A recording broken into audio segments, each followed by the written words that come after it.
February 8th. Call to order and roll call. Here. Here. Here. Iata? Here. Wilson? Here. Java? Here. Pledge of allegiance, please.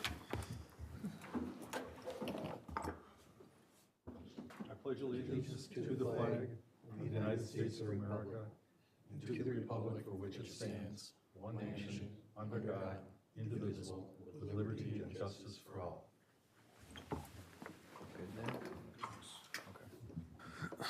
Approval of the agenda. Anyone have anything that they wish to specifically change or add? No. Seeing none, I ask for the approval of the agenda as presented. So moved. Second. All those in favor? Aye. Any opposed? Thank you very much. Motion passes. Approval of the minutes, November 6th minutes. Does anyone have any changes or corrections to the minutes as presented?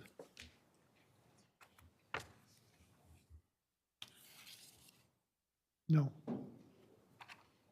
Seeing none, I'd ask for a motion to approve the minutes as presented. So moved. Second. All those in favor? Aye. Any opposed? Motion passes. Thank you. Public hearing. This is a time for anyone who wishes to speak on an item not on the agenda. Please come forward and you get, was it 3 minutes to speak? So anyone wishing to speak on an item not on the agenda.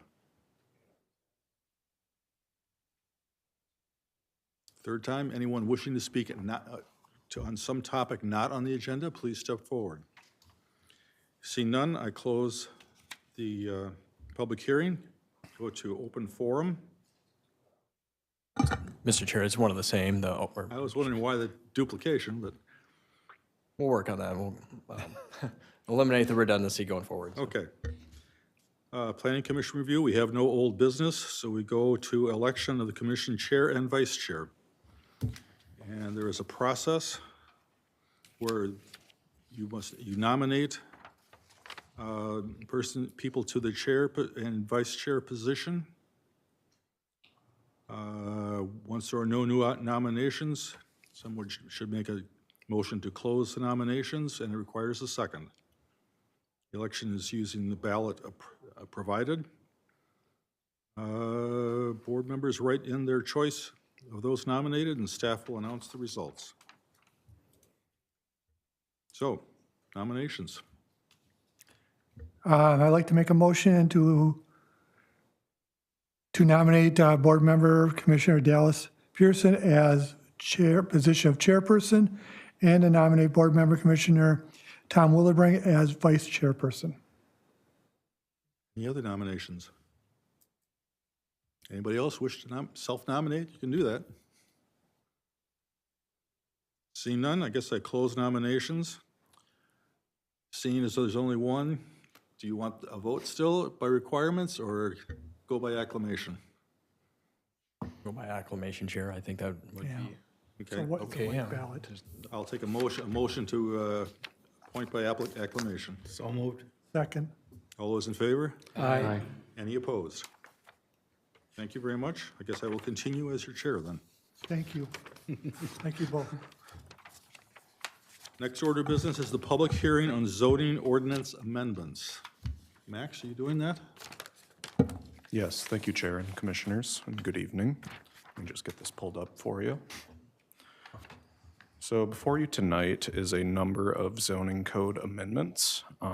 As you may recall, in early 2024, the city began its update of the comprehensive zoning code update, which lasted close to a year and a half, which was then thereby adopted by the City Council on July 8th, 2025. So after about 6 months, staff has had some time to work on the implementation, and we've identified some areas that we believe could provide further clarification, some minor corrections, and then policy changes going forward. So I'll walk through a brief summary of these. First up, for some of the changes to the residential districts, we are proposing the removal of townhomes and courtyard cottages from the R2 district.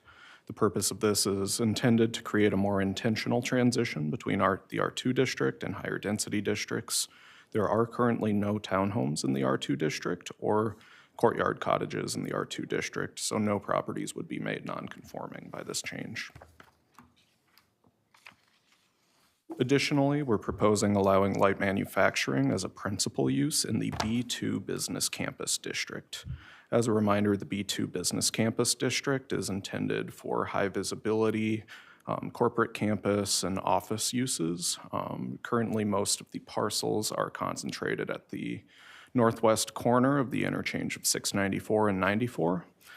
Though the district, which used to be called the Gateway District, was drafted with the intention of covering more parcels someday. The purpose of allowing light manufacturing is to broaden the allowed uses there to better match market conditions, given where office is in the market right now. To accommodate this and distinguish it from the B3 Light Industrial District, we're proposing higher design standards and Class 1 material requirements to better match the other uses that are allowed in the Business Campus District. Additionally, we're proposing some updates to the additional garage or oversized accessory structure conditional use permit process. We're looking to restore specific review criteria for additional garages from the old code. Additionally, we're proposing a few new standards, including setting a maximum building size, 1,500 square feet, maximum building height of 25 feet, a driveway requirement, and no more than one oversized accessory structure. And these are based on comparison of East Metro suburbs that surround the city, as well as the last 20 years of approved garages and additional accessory buildings in Oakdale. A few minor adjustments here. We're correcting an incorrect reference in the zoning map amendment section. We're clarifying the side setbacks for accessory structures, and then clarifying that the electronic signage in non-residential districts does require a CUP. Currently, it says so only for residential districts. So in conclusion, staff has determined that the proposed ordinance amendments are appropriate and consistent with the city's comprehensive plan. Staff is recommending approval of ordinance amendments to Chapter 25 zoning. And as a reminder, this is a public hearing, so anyone in the audience who wishes to speak may do so after the chair opens the public hearing. And with that, I'd be happy to take any questions from the commission. Thank you, Max. Does anyone have any questions for Max? No. None? Any other comments or questions amongst the commissioners? No. Okay, at that point, I will open the public hearing for this.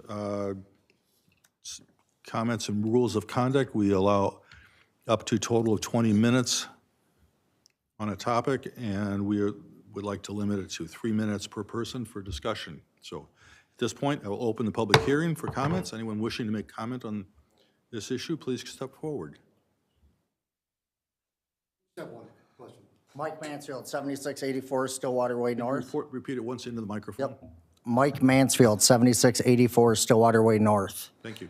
So my question would be, what does that do for opposing applications that have already turned in their application for the conditional use permit? Pending application, sorry. Those would be before the city council. City So council. they're outside of the discussion right now. Oh, okay. All right, that's my only question. Any further questions?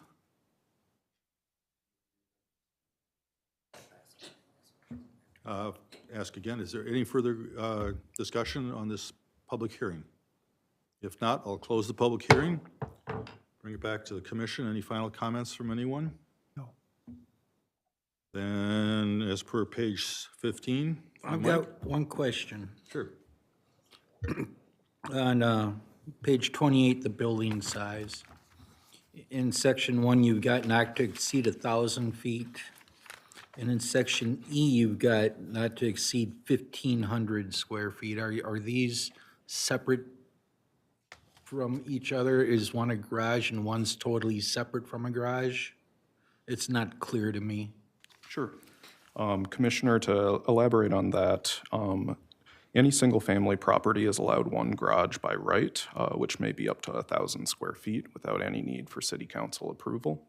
The 1,500 square foot requirement would be for garages approved through the conditional use permit that exceed either the limit on the one garage or go over that 1,000 square foot limit.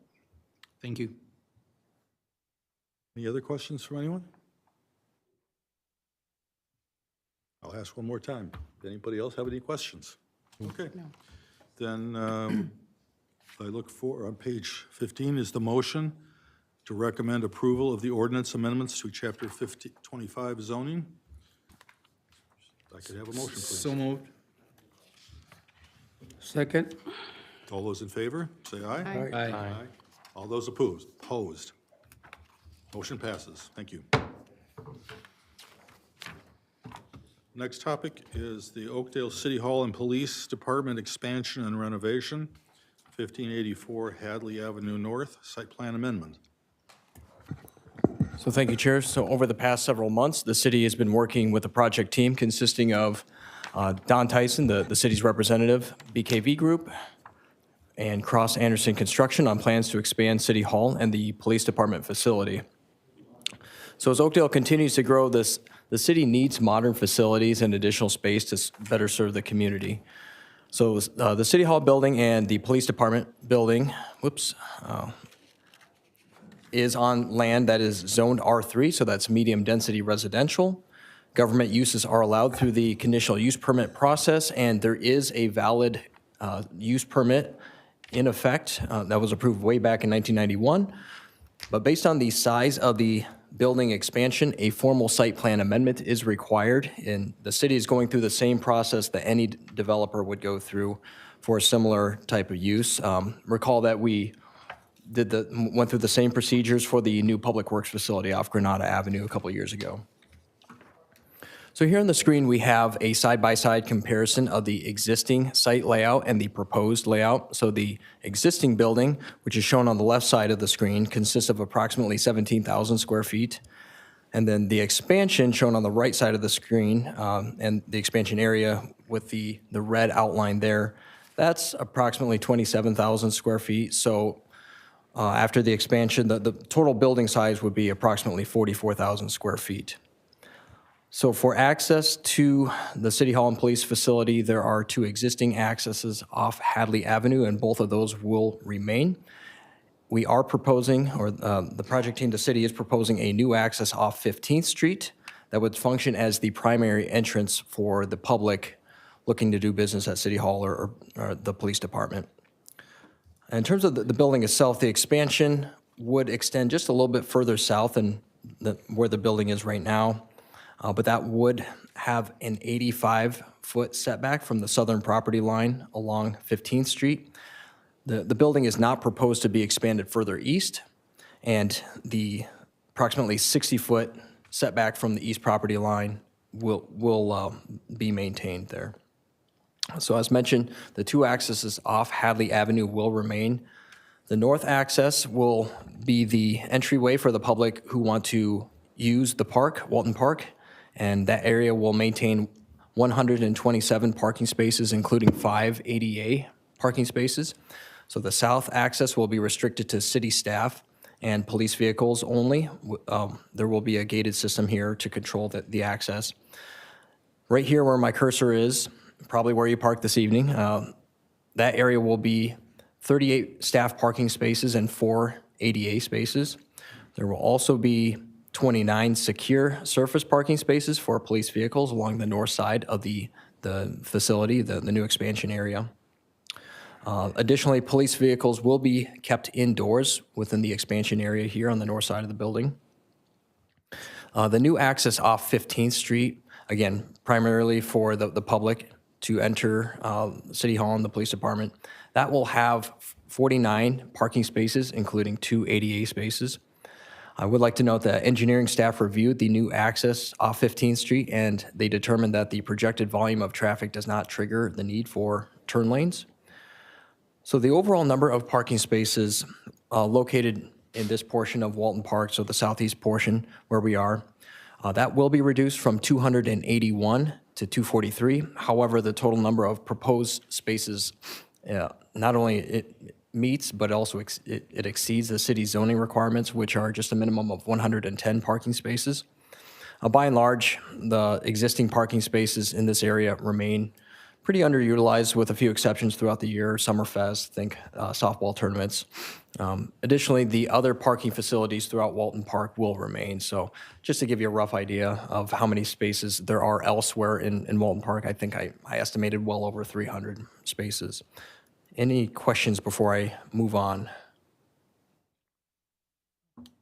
Okay. So taking a look at trees and landscaping, a tree preservation plan and a landscaping plan were provided. 64 trees are proposed to be removed. 103 new trees will be replanted as part of the landscaping plan. Additionally, there will be shrubs planted around the site, and the quantity and size of the proposed landscaping trees meet and exceed the city's tree replacement requirements. For site lighting, the zoning code has specific standards. Lighting cannot exceed more than 0.5 foot candles at any property line. The photometric plan that was submitted as part of the application shows that the max illumination along the south side along 15th Street is 0.2, so well under that 0.5 requirement. And similar on the east side of the property, the max illumination is 0.2.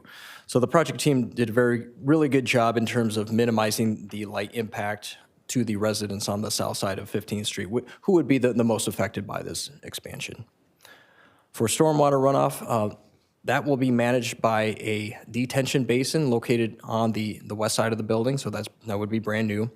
And then there would also be an underground stormwater system located along or within the north parking area.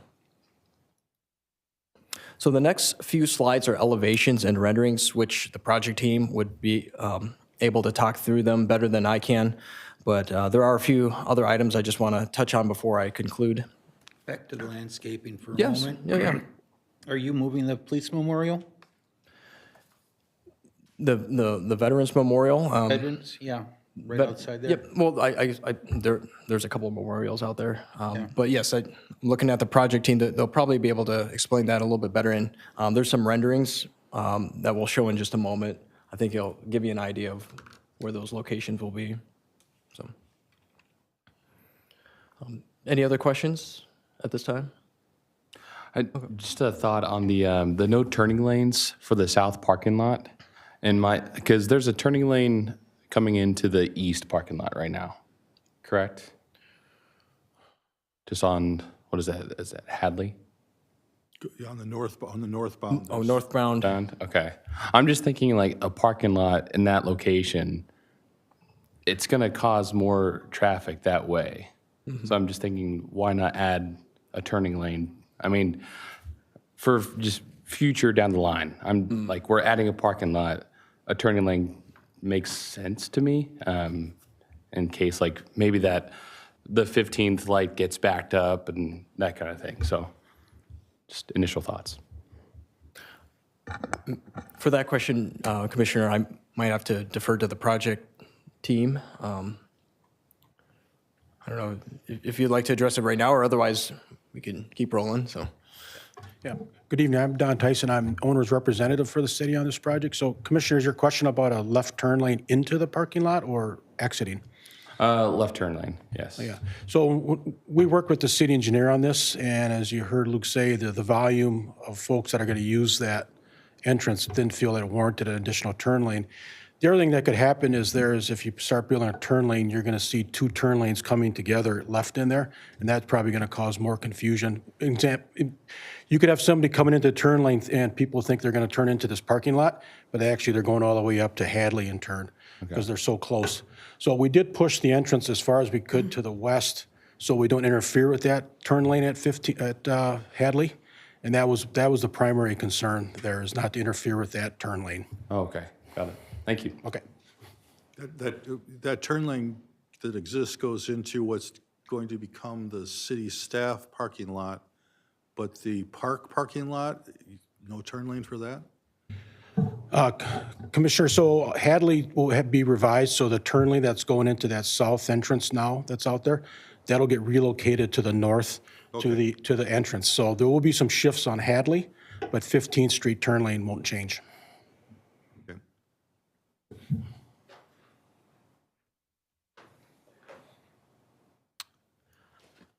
So in terms of building height, the tallest part of the building is anticipated to be about 36 feet, which would be the new lobby, and that does not exceed the zoning height restriction of 40 feet. The zoning code requires that institutional uses, such as this building, be subject to exterior design standards, and at least 70% of the exterior has to consist of what we call Class 1 materials. The architectural plans show that the facades will consist of actually closer to 95% Class 1 materials. So brick, metal panels, and glass are the materials that they would consist of. The remaining 5% would consist of stained precast concrete panel and existing masonry. So as such, the design standards are met. One note about public information, the city held 2 voluntary open houses during the week of December 15th to provide some information to folks about this project. And the city also maintains a dedicated webpage on our city website. And we encourage folks to visit the website and just learn more about the project. To conclude here, staff recommends approval of the request as detailed in the staff report on file, subject to conditions. So I'm referring to the last page in the agenda packet, which is page 72. So 4 conditions of approval for this site plan amendment.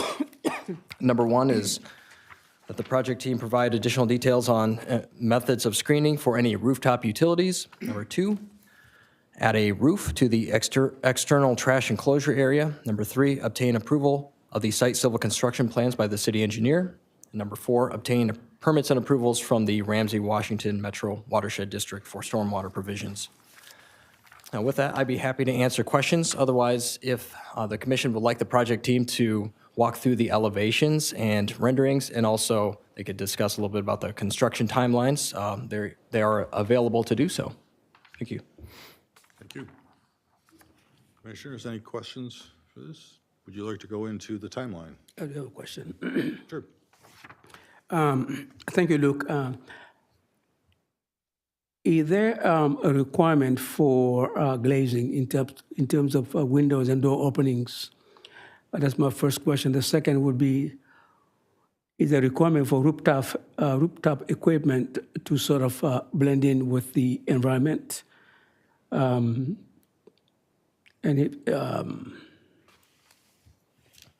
if not, what is the alternative? Yep. So, Commissioner, to the first question about glazing, glass is considered a Class 1 material, and it helps meet the exterior design standards. With this new facility expansion, the building, the remodel, it will incorporate quite a bit more glass. I think the idea is just to get more sunlight in to the building, much more than there is right now. There might be some technical building code requirements for the amount of glass. I don't know that I could speak to that. I'm not sure that maybe the project team might know a little bit about that. To the second question about rooftop utilities, we do have specific zoning requirements that those have to be screened appropriately. So from the view of the public right of way, we will look for those details once there's a building permit. But at this stage, it's still pretty early with the renderings and the elevations, but we will make sure that our building is held to the same standards that any commercial or industrial building would be. Thank you. One thing that's different about this building from most buildings in the city is the solar panels on the roof. Is that roof line going to be changing? Because I think you're moving the entryway over to this side.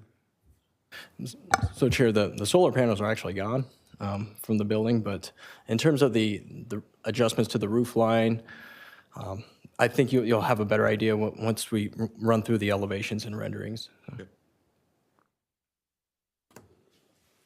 So, All right, with that, gentlemen, we'll have the come forward. project team, and then I can flip through the different slides on the screen. Good evening. I'm Michael Healy with BKV Group, the project manager. I can answer any questions you have on the renderings if you want to page through. If we can get the elevations or the slides on the screen, please. Thank you. So as Luke mentioned, the new addition is going to be primarily masonry and then metal panel finishes with some glazing. So the main new public entrance is going to be kind of a tan brown colored masonry that accents well with the existing building and some of the cast stone on the existing entrance back here behind us. And then the metal panel is a combination of kind of a wood tone metal panel, and then there's some accent colors with a darker kind of black tone and a white metal panel as well to add kind of a timeless and contemporary look to the building. There are some other masonry areas around the PD garage that are going to be a combination of some darker brick and lighter tone brick with some accents of stained precast, which is kind of a little black strip between the brick areas around the garage, just to add a little accent, break up the long facade. Page forward. This is a view looking at the corner of 15th and Hadley. You can see the existing building in the kind of the inside corner there with the brown brick, and then the police garage addition coming out towards the northeast, and that has kind of a tan brown colored brick that will wrap around the building. And then the upper level on the south side is the council chambers and some city hall offices kind of projecting towards the south, and those finishes are a mixture of the brown colored, tan colored brick and the metal panels. This is a view from the north, looking over the parking lot. So you'll see the wall of the new squad garage for the police department, as well as the police department offices kind of expanding over top of that roof area, and how the addition wraps around the west side of the existing building. And this also, you can see, this view, you can also see how we are interacting with the park and expanding some of the pedestrian pathways to connect the new public entrance to the park space and further enhance the connections and the usability of that area. And this is a view from the west facing the new public entrance to City Hall. This will be kind of the one main entrance then for public. This will serve both for City Hall functions and for police. And the main public facing area does have a lot of transparency and glass, and that was on purpose to bring a lot of daylight into the space and make it inviting and comfortable space to be in. Next. And this is a view from the west, looking over the pavilion at the park towards the new addition side. So you'll see the police offices kind of expanding towards the west. It's a two-story office space. And that is meant to really kind of embrace the park and have a more welcoming frontage to the park than the building has now, and also offer nice views from the staff that are in those work areas out to the outdoor space. This is just another view here of the entrance. The design team right now is still exploring where the Veterans Memorial is going to end up. We're wanting to integrate it somewhere in the park space and near the new public parking lot and City Hall entrance. We are looking at maybe gathering some public engagement in that process too, and figuring out where the best location is for that, because we know it's an important feature. That's just a view closer in to the entrance. Are there any additional questions I can help with? Any questions for the developers? I think we're done on that. Thank you. So are there any further questions amongst the commission members?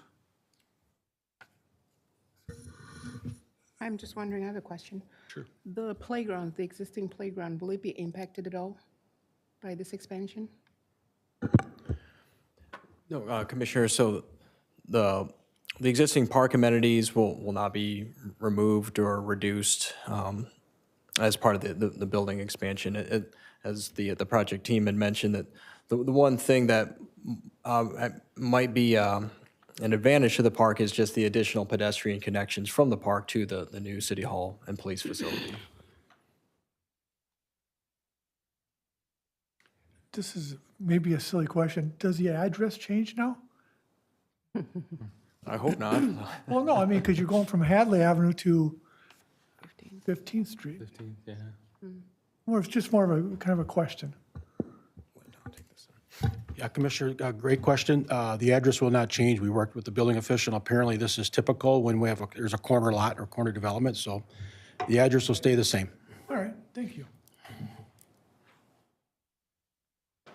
Any further questions?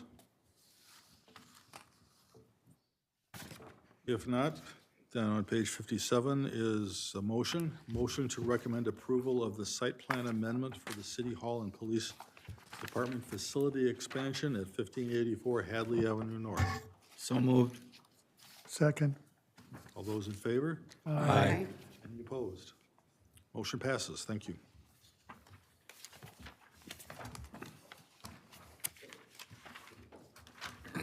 And we are on to staff liaison update. So thank you, Chair. Just one update, if you will. So currently, the city does not have any applications, land use applications, so I don't expect that we would have a meeting next month. That's all I have. Thank you. Thank you. Any updates from any of the commissioners? Seeing none, I'll go on to council liaison update. Hello, everyone. Just a couple of things for you. It seems like it's been a long time since we've been together. I guess it's been a couple months, but just a couple of high-level things that the council's been working on over the last month or so that I want to point out to you. One is the City Hall Police Department and the open house that we held that Luke mentioned already. Council's involved in some high-level decisions there, mostly budget-related, but some high-level decisions as well. So, but thanks to the staff for all the work they've done on that project. In December last month, we passed the budget levy for 2026. Headline number at 6.2%, I think it was. Seems like a high number, but staff did a really good job of whittling that down, and I think we did a good job on getting that number down as low as we could. City Council had a strategic plan, a work session to look at strategic plan for 2026. That was interesting and helpful for me as a new council member. So that was a good project.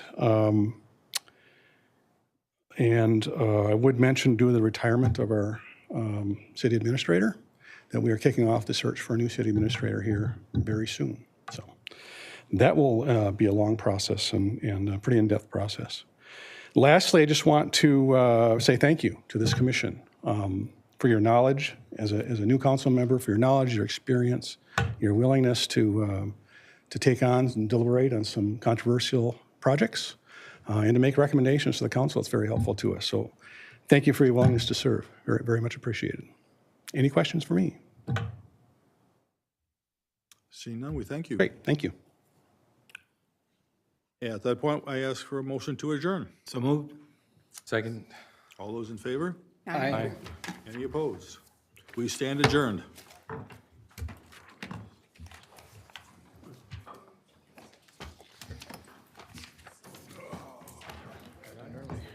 Thirsty today.